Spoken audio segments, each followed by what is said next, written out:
before me Janyam like this for this man. Because any no pray for her life, more stability. And the nurse is how many years or more go school, won't go any my sister. I forgot me shake. Can you ways Nazo Mazeniani? Can we cause around? Can I want me in game? Yanni Nani, who 1 year support. Akoya na azu ego dị na ihe ọ na-agwa onye ha na-eme. As right now, ebe ọla nọ. Nje na nka na-ata ahụ na-ata ọwụ nke obere. M na-azụ ụmụazịrị.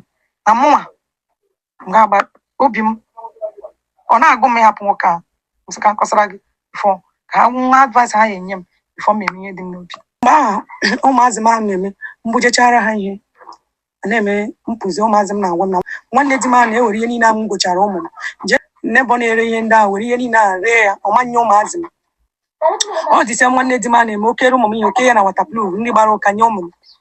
O ruzie one day nje gwa ha sị m chọrọ ha ịkpọrọ ụmụazị m ka mụ na ha nọ holidays. Ha na-eji ha ji ha mere rag ebe a. Taa ka m jiri kpọrọ ụmụazị m ahụ to today.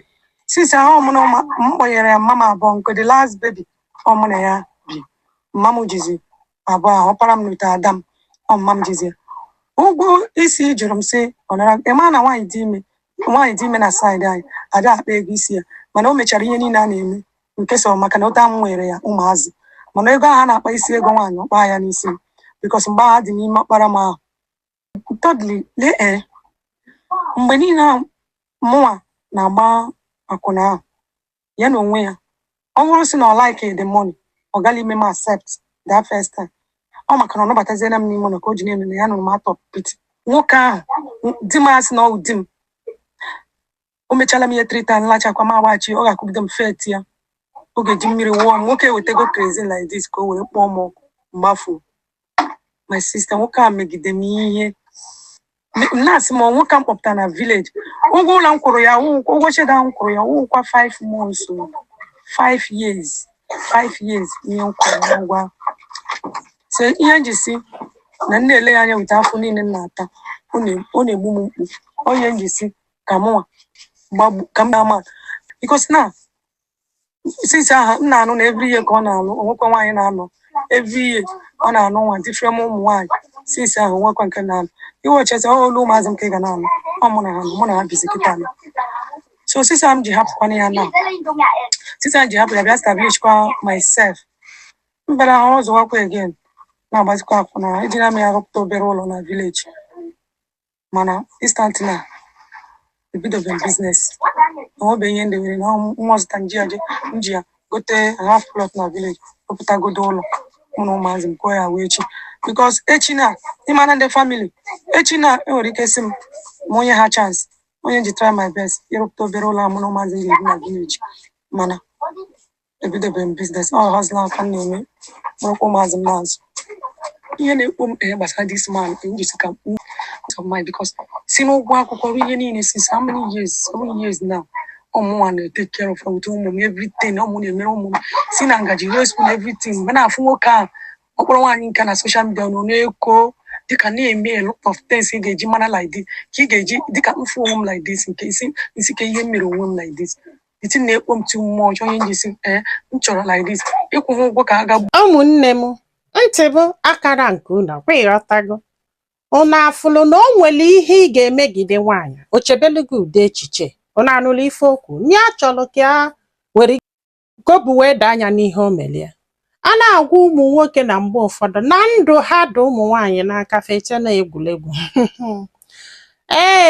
maka na onye nke ka nwekwara ezigbo obi wee weta ebe wee na-ajụ na nna ife ya chọrọ ime afọ na ọ bụrụ na onye nwere ezigbo obi o nwere onye ọ ga-agwa na ofu mbọsị asị na akpọghị ndị ba akpọ ndị kidina akpọghị ndị kidina akpọ ụmụ ekwensu onye nwụrụ na anwụgokwe yọtara ebe m na-eje.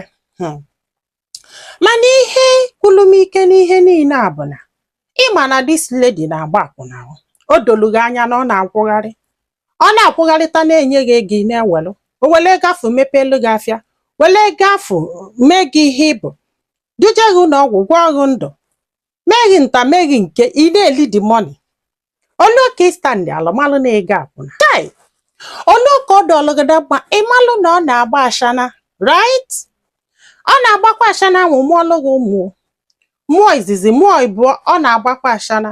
In fact onye aghọgbu ka agba ndị mgbe ọbụla aghọgburu gị onye ghọgburu gị ga-eche na ị nwere uche na ị na-ezuzu ezuzu ka ọ na-agba ashana ịmala ihe asị anya kwụsị ya rachọrọ ihe ọzọ ọ ga-eme ịchụpụ gị ya ka o mebe gịnị as a man ọ bụzalụ nwaanyị na-enye gị nwaanyị take care of you with ukwu ya ị na-eli ị ga-afụkwali ndị ga-asị anya bụ ife ọ nara achọ ihe ọ ga-eme anara achọ ihe ọ ga-eme. Yes, ọ kala ịchọ ihe ọ ga-eme. I'm not supporting that. You shouldn't have turned your life into ashana. O nwere mgbe ọ dị oke mana gị nwa bụzi di ya ka ịfụlụ condition ọ nọ ya instead ị ga-achụpụ ya ime gịnị grace enyere na you accepted it, accepted the money but you don't want to accept her. Oh yes, ifụrụ na nsogbu si gị n'aka mgbe iji wee chụgo ụmụ nwaanyị n'one nne, like I told you before, when you make that support organ ashana, look for something doing. Abugodo na ashana for kena, we bagide gi a lot on. Banya we support or dig. Banya we may so many things he mentioned right here. Olugo ni abatan gige we try big ano. Try something doing. Because no makane to fane neganya. It's a farmer, they know. And you don't want to raise your kids that way. So look for something to do with your life instead of ashana. And this man emerego nisigo. So now umaka afọ inwe full right over them. And they lutago na ebefa ga no weto because n'ihe dị ashana anụwa. Mgbe ụfọdụ na-akpata nnekwu ego mana ọkwa ndụ ka eji eme o maka ibute ọya. Ịgwa ike bute ihe amakwa sef bunyekwa ụmụaka. So duro safe ọkwa ịghọta ebe na-eje.